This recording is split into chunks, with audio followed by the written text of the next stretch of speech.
In this video, we want to determine if Newton's second law of motion is equivalent according to two different observers, where the observers are in relative motion with respect to each other. So essentially we want to find out if these expressions are equivalent. So we start with our Galilean transformation, which we derived earlier, and differentiate this expression with respect to time. So if the derivative of the position of the event P in the primed frame with respect to time is equal to the derivative of x with respect to t. So x is measured from the origin of the unprimed frame, and the second term evaluates to minus v, being the velocity of the observer in the primed frame. So recall by our assumption in classical mechanics, the time t is equal to t prime, so time is absolute, and therefore the derivative with respect to t is equivalent to the derivative with respect to t prime.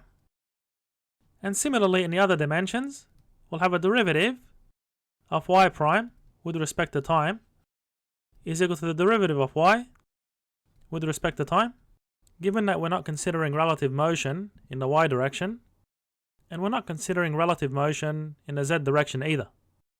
So the derivative of z prime with respect to time is equal to the derivative of z with respect to time.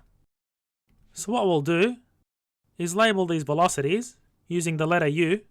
So we have ux prime is equal to ux minus v, and uy prime is equal to uy, and uz prime is equal to uz.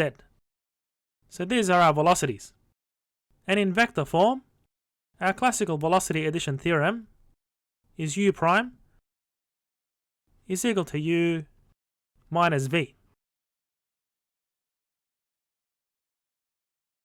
Now if we differentiate these three expressions with respect to time, we get the acceleration. So the first expression gives the acceleration in the x direction according to an observer in a primed frame is equal to the acceleration according to an observer in the unprimed frame. So note that the primed frame is moving at a constant velocity, so this second term drops out. And we have similar expressions in the y direction and also for the acceleration in the z direction. So as we can see, the components of the measured acceleration of a particle are not affected by the uniform relative velocity of the reference frames, as it's constant, even though the velocities of the particle are different according to different observers who are in relative motion. So essentially, when the particle's velocity changes, the change is the same for both observers, and therefore they measure the same acceleration of the particle. So in vector form, we have the acceleration according to an observer in the primed frame being equal to the acceleration of the observer in the unprimed frame. And also in classical physics, the mass is not affected by the motion of the reference frame, so the mass is absolute, and therefore the mass by the acceleration is the same for all inertial observers. So consequently, each observer measures the same force, and therefore Newton's laws of motion and the equation of motion of a particle are the same in all inertial systems.